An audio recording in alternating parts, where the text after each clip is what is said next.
Beautiful. Thank you so much. Good morning, everyone. Very excited to be here. Thank you for having me. So, hi, we're Ubiquitous. So my name's Jess Flack. My background is in performance marketing.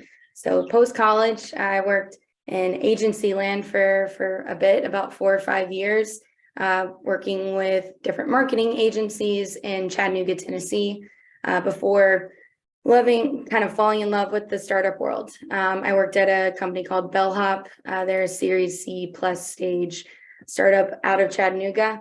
And it was through my experience leading the performance marketing team there that I moved to Atlanta about 6 months before COVID.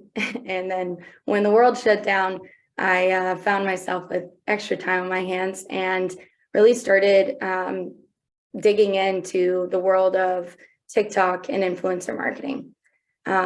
So I'll tell you more about our story throughout the presentation, but here's a little snapshot of who we are and some of the seed capital that we've raised and some members on our board and our advisory board. But great.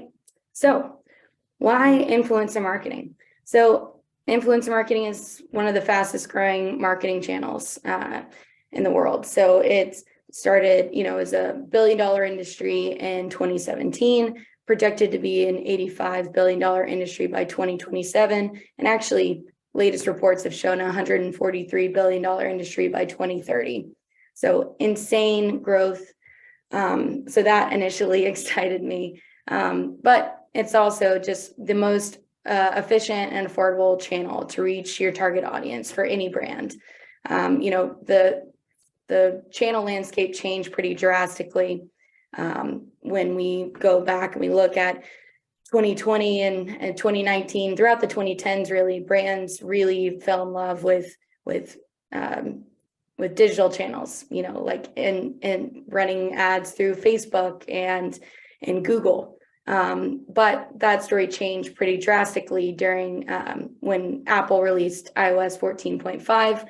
And ATT in particular, which is a clause that requires all mobile users to opt in for pixel tracking, for their cookies to be followed across their website interactions. And so basically what that means is that advertisers lost visibility into roughly 80% of mobile users. So that really paved the way for tons of advertising dollars to be to look for a new home, and they found influencer marketing as that home just because it is so effective. It also has some of the highest engagement rates and audience loyalty metrics, and it's still in its early phases. It's still in its early phase as an industry. But running influencer marketing internally really sucks. For any of you that have done it or tried it, that it's like managing 1,000, tiny partnerships at once. And so let's just take a look at what running a collab, like if you're a brand working with a single creator, we mapped out all of those stages. This is what it would look like. So you see, it's a lot of finding and then outreach and sending emails. And we know that anytime that there are emails, there are also a potential, a million potential branches that those conversations and that path can take. So it gets very chaotic very quickly. And at any point you can get ghosted and then you have to start over. So imagine doing this, times 50. If you're trying to work with 50 creators in a month, it's just very time consuming. So we are building the first programmatic marketplace that connects every element of influencer marketing into a single location. How we've done that is we've built up a network of top-notch creators. So we have over 8,000 creators that have joined our network with a sum of over 11 billion in following. And we've actually built them a mobile app. So this allows us to communicate with those creators really efficiently, send them offers, they can negotiate, they upload all of their concepts and drafts. And then once they post their live video, they can receive payment. We also have, this internal engine. So we built these internal tools that our team uses to deploy this capital and, that ingest just tons of data points, hundreds on every creator. It scrapes for every post that goes live. And we're able to analyze all of this data, ingest it, and then it guides our team in making the best decisions, matching the right creators with the right brands. And it does that based off of both past and predictive performance. I am going to just very quickly show you our latest product that is going live actually this month. We just went into the beta. I'll click restart right here. Cool. So this is our brand experience. So when you're a brand and you work with us, you get access to this campaign tracking dashboard so that you can monitor every step of the process. You can give us approval for creators that we've selected for you. And if you decline, you can let us know why so that we get smarter with making decisions on your behalf. Then you can send offers. And because our system is ingesting all of this data, it's based on a target CPM. So it's truly, based on real performance. But you're still able to see those offers so you can, prepare your itemized, reports. If you have physical products, you can add tracking information so that creators can track their packages as they're coming in the mail. You can see all of their concepts and give us feedback. Same with the drafts experience. You can review their drafts. And then once your campaign is live, you can monitor all of the performance from your dashboard. So very excited to, be in beta with that product and expecting to exit beta within Q3 of this year. And just to show you kind of a snapshot of some of our results, we over Q1 alone, we had an average CPM of $6, which if you've done other, other forms of advertising or even influencer marketing, that's very compelling. That's, $6 for every 1,000 views that your post got. We have a ton of great case studies that I'd love for you guys to check out. And you can find us at ubiquitousinfluence.com. Here's some of my information, and I'd love to connect with you all. Oh, just awesome. Thank you so much for sharing. It's really cool to see.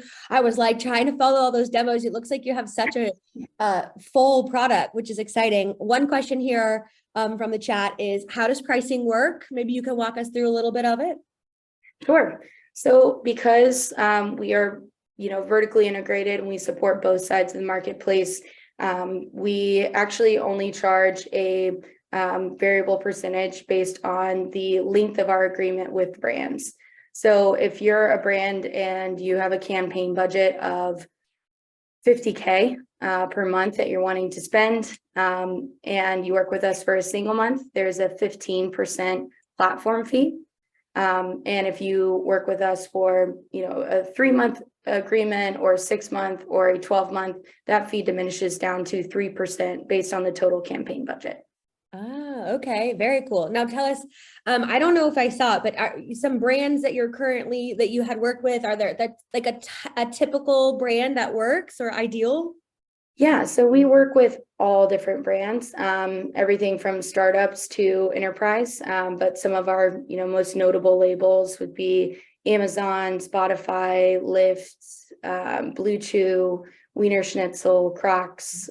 We work with all of them on a recurring basis. Okay. Now I know there are some startups here. Is there, like when I say here, I mean on the call, is there any tiered, pricing for that level, especially as enterprise to startup is a pretty big. I know it's a wide range, but we believe that, influence marketing can work for any brand, particularly any direct to consumer brand.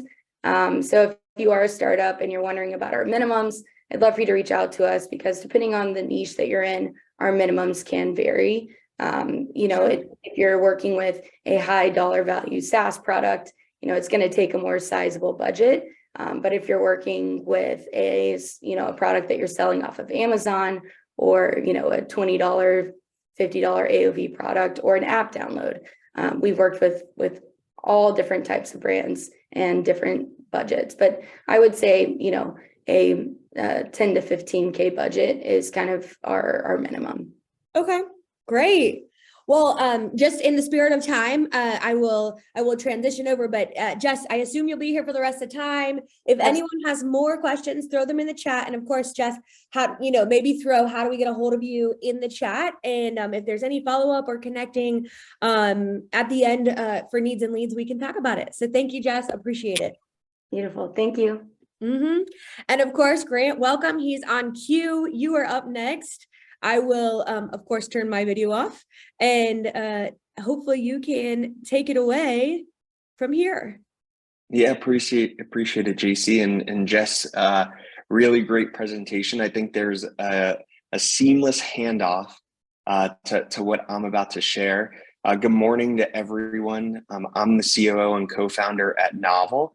We are an early stage startup in the video commerce space. So I'm about to show you some live product on many of our brands' pages.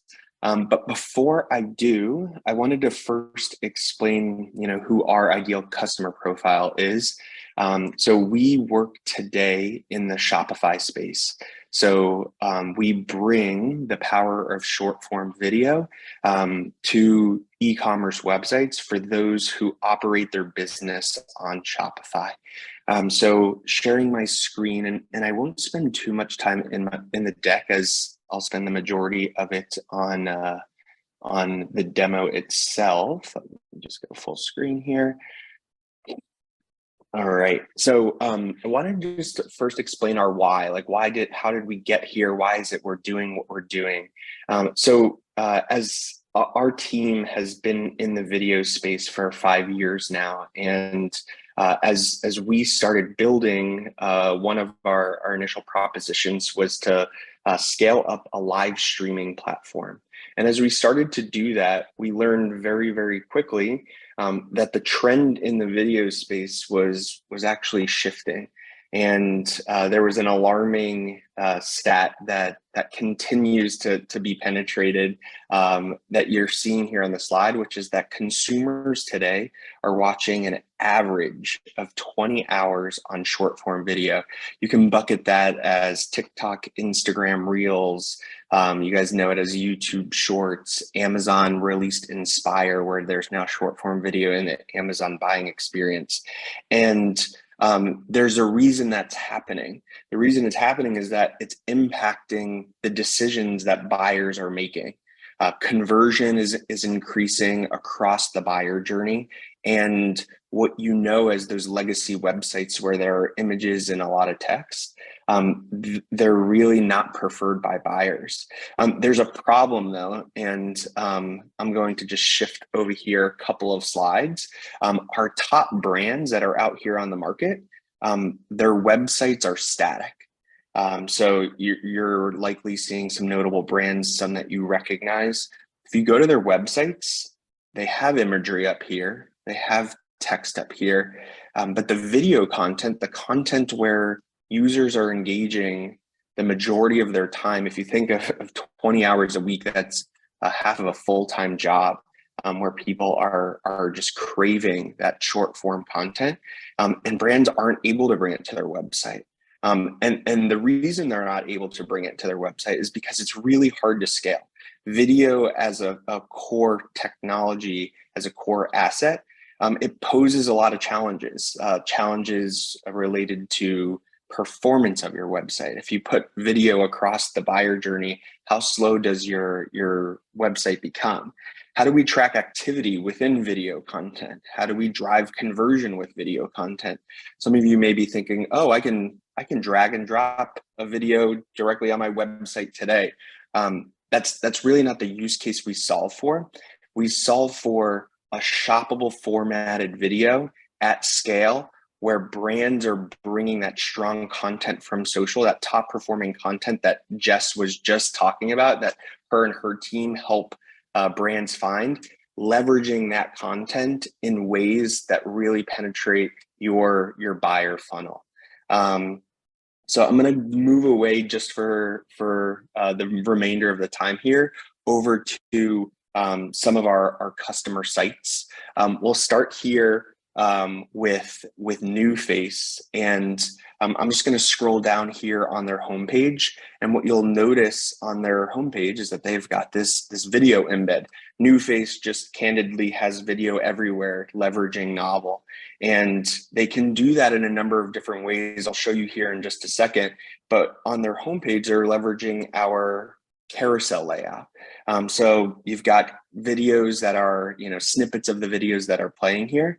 But if I'm to click into these videos themselves, I can hear the audio in my ears here. But what you'll notice is that the video plays here on the left-hand side, and then tagged products directly from their Shopify store show here on the right-hand side.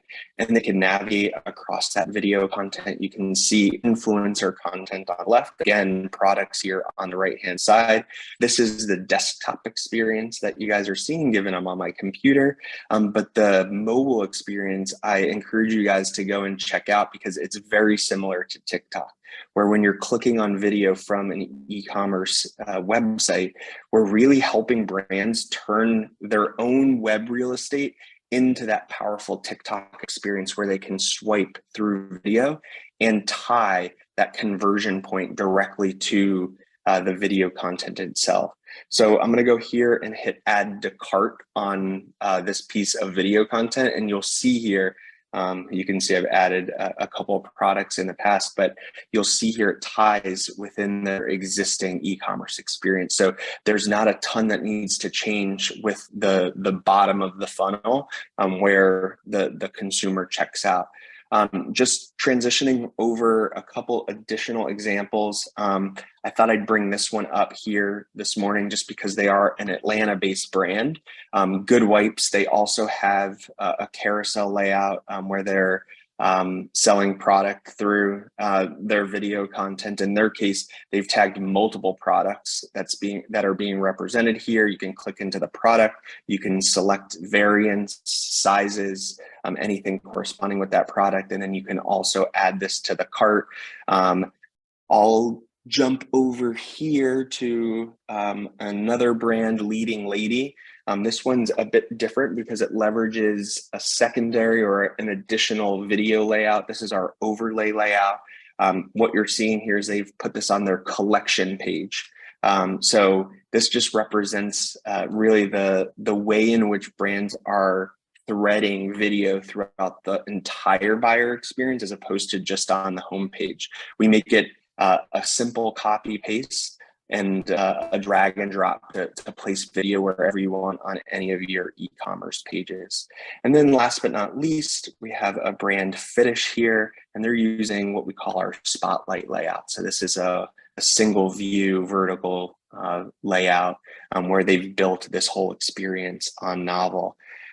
Just in the interest of time, I'm going to wrap up the demo, but I did want to call out, this is all done through the platform that we've built. We make it very easy to create a new video layout over here. Just by me hovering, you can see the different layouts represented. Brands can jump into our studio where they're able to tap into their video content. In this case, there's a bunch of content uploaded, but we make it very easy to integrate with their Instagram and their TikTok, so they can bring that high performing content over. They can drag and drop content from their computer, and then they can tap into their Shopify product catalog, where they can tag a single product or multiple products. So I get on an onboarding call with a customer, and within 15 minutes, they have video in a shoppable format on their website. So super, super powerful. It's taking existing content, existing assets, and leveraging that to really drive conversion. With the last minute I have here, I'll just give you guys a quick status on kind of like our growth. We're growing right now 40% month over month. We are currently raising, as an early stage startup, $1.5 million in this early seed round, and we're half of that is already committed. So we just kicked this off, this raise off, and it's part of the reason why I'm out here in Los Angeles right now at an investor pitch. So that kind of wraps up my demo. So I'll stop sharing here. Awesome. Grant, thank you so much for sharing. I love, love, love it. Two questions here, and then we'll keep moving on if you don't mind. But so from the earlier, when you were talking about an average, is there an age demographic? You said people are consuming 20, average of 20. Is that skewing lower from a demographic perspective, or is that across the board? Maybe you could speak to that real quick. Yeah, so it's definitely skewing towards Gen Z. There is a good portion of millennials that are also in that 20-hour a week range. But the reality of it is right now we're building technology for the future buyer, right? The one who's coming into kind of the commerce landscape. What we're seeing is that future buyer wants to be communicated with, whether it's through websites or on social, through video content. It's a reason many of these larger platforms have focused heavily on bringing video to the forefront of their strategies.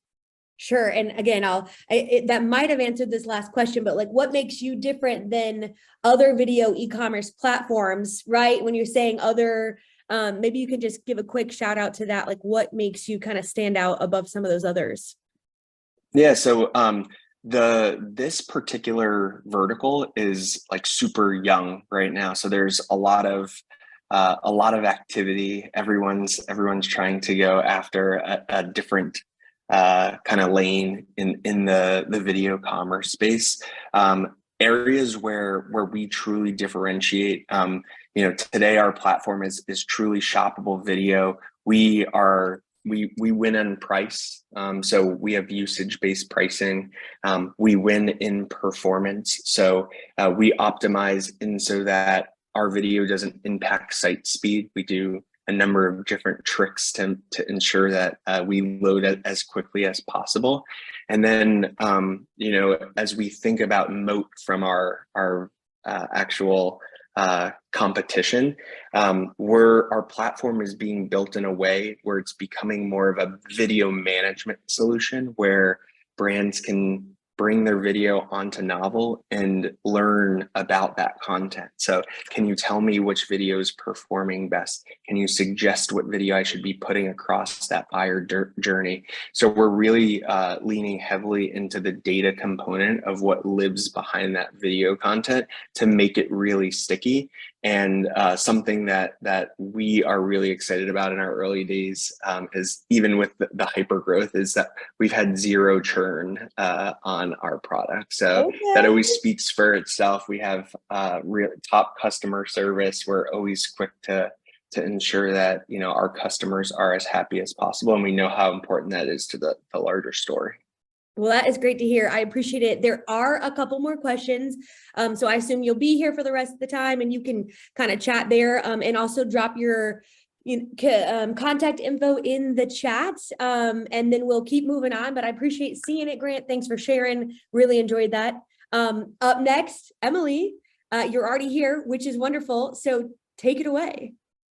Thanks, JC, so much. And thanks everyone for being here. I'm really excited to tell you more about Turbine. Turbine is the next generation ERP for companies that manage physical inventories. And when I start talking about ERPs, normally what happens is their eyes glaze over. But what we're finding, and I think that's part of the theme in today's conversation, is that it's easier than ever to build and grow a consumer brand. If you run a split screen, you could set up a Shopify store before the end of today's meeting. Excuse me, but it's actually still quite difficult to actually run and operate that brand. When you launch on Shopify, it's great. And then you want to know how much you sold yesterday, one place to log in. And then you add Amazon and now 2 places to log in. And then you expand into retail, whether that's Target or Walmart or something else, or a bunch of specialty stores or a marketplace like Faire. And now there's like 8 different places you need to log in, which can be hard if you're trying to forecast, manage inventory, update your product descriptions, anything like that. And that's where Turbine comes in. So Turbine is the single pane of glass across your entire business. We automate tedious manual workflows, including product reconciliation, inventory reconciliation, financial reconciliation, and three-way match and order to cash. We're focused on 3 workflows that I'll show you in our demo in just a second here. And what our early customers are seeing is that we can help them capture the 1 to 5% of revenue that's currently lost to problems in the order to cash process, as well as help them capture some of the manual, some of the people time that's currently spent in these manual, tedious and error-prone financial reconciliation workflows. So for context, a $30 million GMV brand is often spending upwards of 6 figures on order to cash reconciliation alone. I will jump through the rest of this very quickly, but what I'll say is my ask for you all today is introductions to brands in our ICP, which is $10 to $50 million GMV. That's multi-channel, and they don't have a legacy ERP in place. So with that, I'm going to go ahead and jump right into the demo, which is way more interesting and what you're actually here for.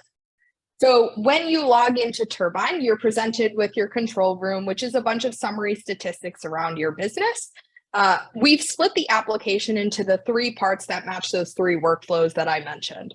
The first is around the relationship with your suppliers, and that's called procure to pay or three-way match. You've got all of your vendors. We'll move through this kind of quickly, but feel free to interrupt me with questions.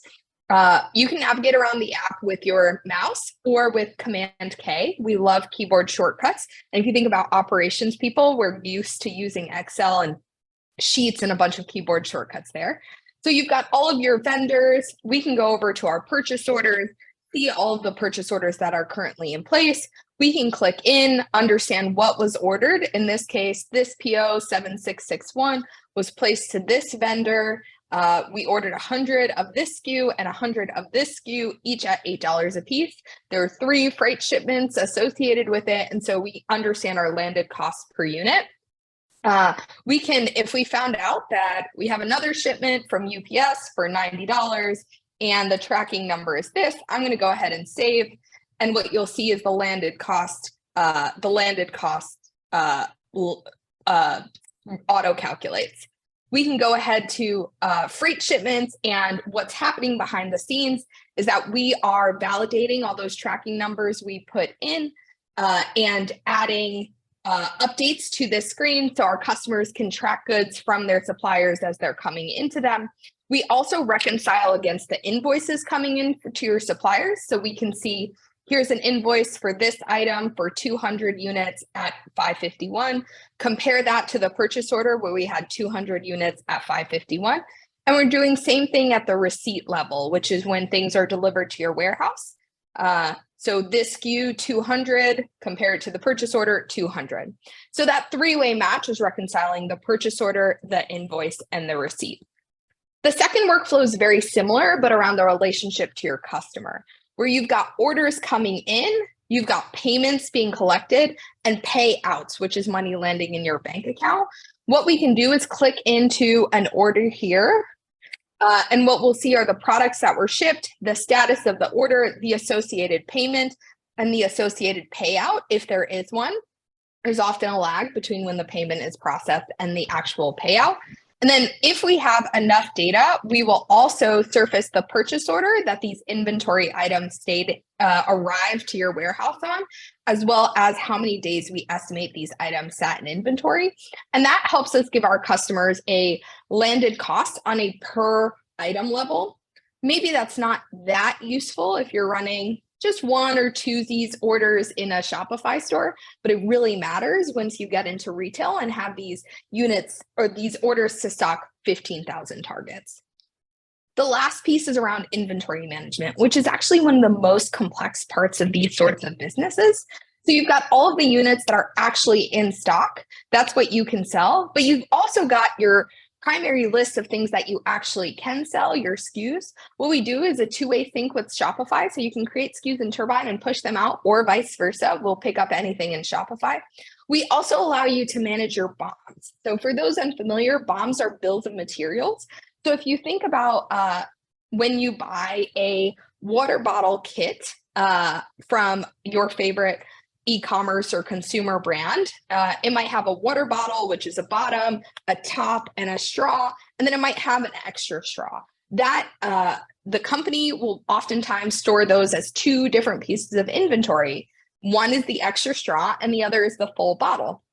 So what we do is allow you to see, here's an example of a bath time kit where we've got the shampoo, the conditioner, the brush, and the comb all being sold and tracked in one.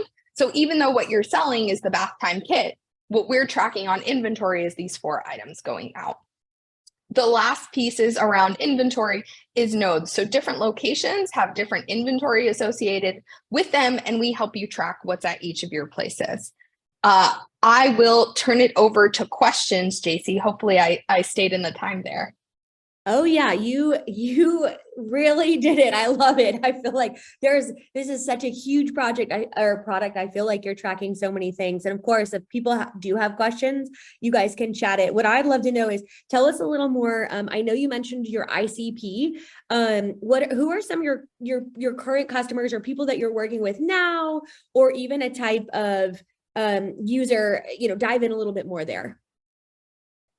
Yeah, so one of our customers that I'll call out is Bandit Running. Another is Thursday Boots. And what we're finding is, it's very much this multi-channel experience.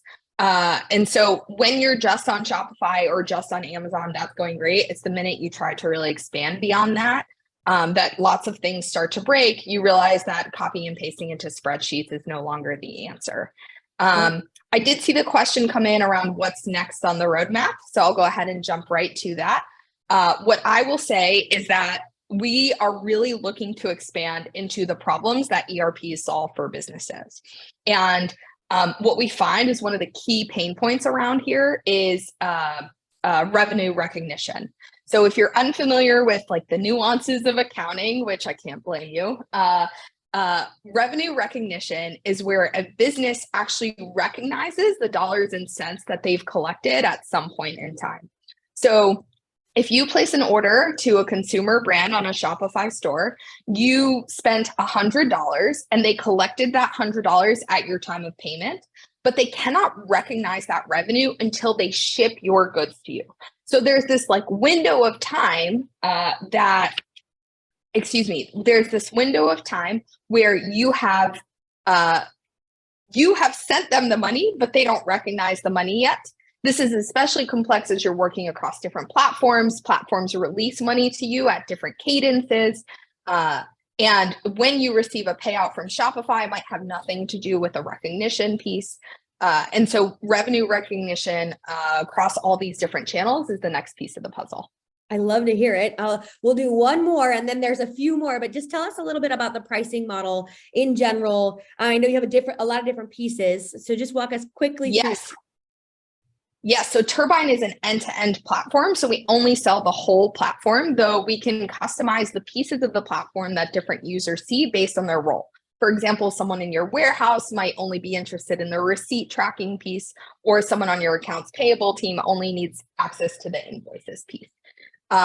We have a flat platform fee depending on the size of your business, but sticker price is $56K. Great. Okay. Well, there is more questions, so I'll let you go ahead and kind of get in there, chat. I assume you'll be here for the next few minutes. You can leave your contact info, but really great to see, exciting to see all of these 3 products. I will go ahead before we dive into needs and leads. Just thank you all for being here and for what a fun themed Atlanta Startup Convos this session, because I think all of you had amazing products to share, and also there was a lot of synergy between you. But let me go ahead. I will just tell you about what's next. Right. So up next, we have tons of events. If you want to connect, you can always go to atlantiventures.com/events. We do have a healthcare entrepreneurship meetup, and that will be a startup roundtable. So very similar to this event, we will have 3 startups all focused in the healthcare space. So feel free to join for that. But other than that, you can always connect with us online or here. I will stop sharing, and we have 4 minutes. So if anyone has any needs or leads, so what that looks like is, I think Grant mentioned his need already. He is in the middle of a raise. If anyone's hiring or looking for any kind of specific roles, now's the time. You can throw it in the chat. Of course, if you might want to wish some happy birthday wishes to Emily because it is her birthday. I don't know if she needs it, but I'm here for it. And if anyone has things, feel free to chat or unmute. We've got 4 minutes. So I'll leave it up here. Oh, we got here Evie. Oh, great. Evie, throwing us great option here. Follow us online. Love that. Kevin, it looks like he's in the healthcare specific area.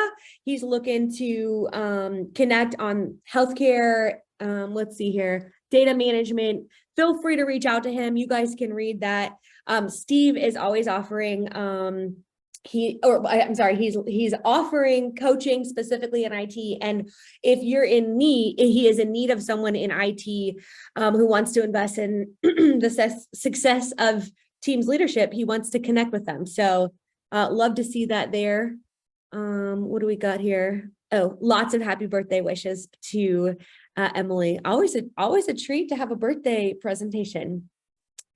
Anyone else in the chat, you're of course welcome to unmute as well, but we've got 2 more minutes. And if not, I will give you those 3 more minutes back of your day. What do we got? Leads. I run a B2B networking group that does warm introductions to each other. Hot dog, Adrian. If anyone's looking to connect, feel free to check it out. I love that.